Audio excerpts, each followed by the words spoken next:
दिव्यांगजन अधिकार अधिनियम 2016 अध्याय 4 कौशल विकास और नियोजन, व्यावसायिक प्रशिक्षण और स्वनियोजन। नंबर 19 की उपधारा 1। समुचित सरकार दिव्यांगजनों के लिए नियोजन, विशेषकर उनके व्यावसायिक प्रशिक्षण और स्वनियोजन को सुकर बनाने और उसमें सहायता करने के लिए, जिसके अंतर्गत रियायती दरों पर ऋण उपलब्ध कराना भी है, स्कीम और कार्यक्रम बनाएगी। नंबर 19 की उपधारा 2। उपधारा 1 में निर्दिष्ट स्कीमों और कार्यक्रमों में निम्नलिखित उपबंध होंगे। क सभी मुख्य धारा के औपचारिक और गैर औपचारिक वृत्तिक और कौशल प्रशिक्षण स्कीम और कार्यक्रमों में दिव्यांगजनों को सम्मिलित किया जाना। पृष्ठ 10। ख यह सुनिश्चित करना कि किसी दिव्यांगजन को विनिर्दिष्ट प्रशिक्षण प्राप्त करने के लिए पर्याप्त सहायता और सुविधाएं प्राप्त हैं। ग ऐसे दिव्यांगजनों के लिए जो विकासात्मक, बौद्धिक, बहुविध दिव्यांगता, स्वपरायणता वाले हैं, अनन्य कौशल प्रशिक्षण कार्यक्रम बनाना जिनका प्रभावी संयोजन बाजार के साथ हो। घ रियायती दर पर ऋण जिसके अंतर्गत सूक्ष्म उधार भी है। अंगा दिव्यांगजनों द्वारा बनाए गए उत्पादों का विपणन।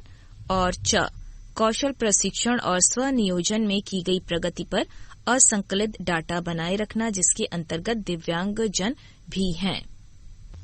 नियोजन में विभेद न करना। नंबर 20 की उपधारा 1। कोई भी सरकारी स्थापन नियोजन से संबंधित किसी मामलों में किसी दिव्यांगजन के विरुद्ध विभेद नहीं करेगा, परंतु समुचित सरकार किसी स्थापन के लिए किए जाने वाले कार्यों के प्रकार को ध्यान में रखते हुए अधिसूचना द्वारा और ऐसे निबंधनों के अधीन रहते हुए यदि कोई हो, इस धारा के उपबंधों में किसी स्थापन को छूट प्रदान कर सकेगी। नंबर 20 की उपधारा 2। प्रत्येक स्थापन दिव्यांग कर्मचारियों को युक्त आवासन और समुचित अवरोध मुक्त तथा सहायक वातावरण उपलब्ध कराएगा। नंबर 20 की उपधारा 3। केवल दिव्यांगता के आधार पर किसी व्यक्ति को प्रोन्नति से इनकार नहीं किया जाएगा। नंबर 20 की उपधारा 4। कोई सरकारी स्थापन किसी ऐसे कर्मचारी को जो अपनी सेवा के दौरान कोई दिव्यांगता ग्रहण करता है, उसे अभिमुक्त या उसके रैंक में कमी नहीं करेगा, परंतु यदि कोई कर्मचारी दिव्यांगता ग्रहण करने के पश्चात उस पद के लिए उपयुक्त नहीं रह जाता है जिसे वह धारित करता है, तो उसे समान वेतनमान और सेवा के फायदों के साथ किसी अन्य पद पर स्थानांतरित किया जाएगा।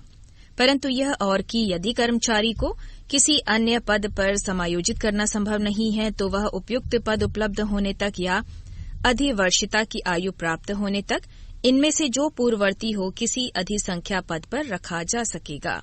नंबर 20 की उपधारा 5। समुचित सरकार दिव्यांग कर्मचारियों की तैनाती और स्थानांतरण के लिए नीति बना सकेगी। समान अवसर नीति। नंबर 21 की उपधारा 1। प्रत्येक स्थापन इस अध्याय के उपबंधों के अनुसरण में इसके द्वारा किए जाने वाले प्रस्तावित समान अवसर नीति से संबंधित उपायों को ऐसी रीति में जो केंद्रीय सरकार द्वारा विहित की जाए अधिसूचित करेगा। नंबर 21 की उपधारा 2।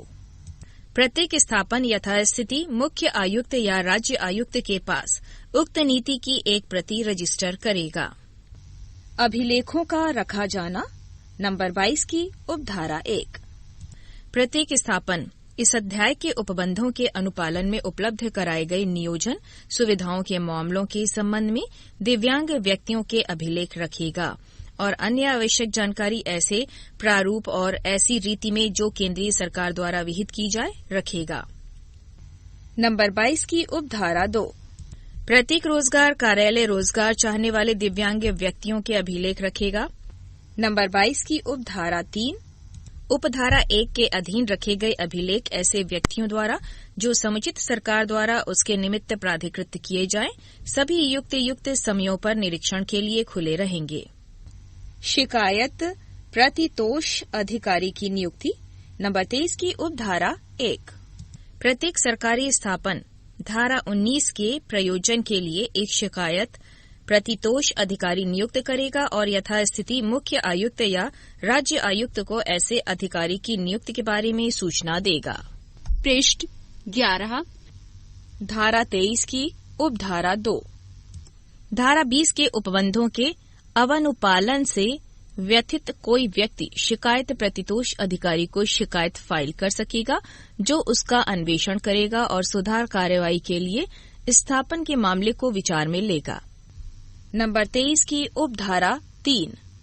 शिकायत प्रतितोष अधिकारी शिकायतों का एक रजिस्टर ऐसी रीति में रखेगा जिसे केंद्रीय सरकार द्वारा विहित किया जाए और प्रत्येक शिकायत की इसके रजिस्ट्रीकरण के 2 सप्ताह के भीतर जांच की जाएगी। नंबर 23 की उपधारा 4। यदि व्यथित व्यक्ति का उसकी शिकायत पर की गई कार्रवाई से समाधान नहीं होता है तो वह जिला स्तर दिव्यांगता समिति के पास जा सकेगा या सकेगी।